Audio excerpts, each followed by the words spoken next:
Russia is using its words and its actions to send a warning to the U.S. tonight. Moscow has sent a warship to Cuba and says the U.S. weapons buildup in Europe could spark a repeat of one of the most dangerous conflicts of the Cold War. National security correspondent Jennifer Griffin has the story tonight from the Pentagon.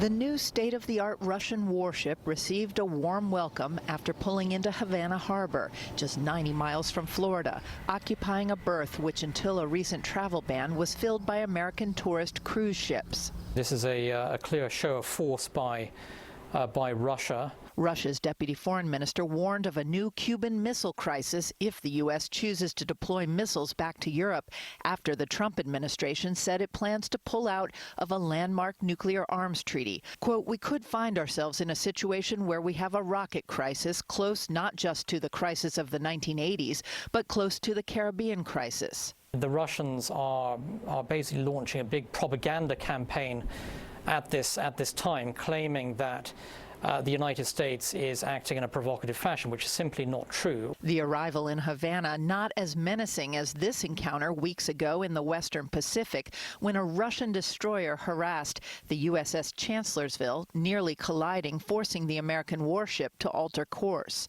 Earlier this month, Moscow says one of its fighter jets intercepted a U.S. B-52 bomber in the Black Sea, one of many increasingly aggressive encounters between the two Cold War foes.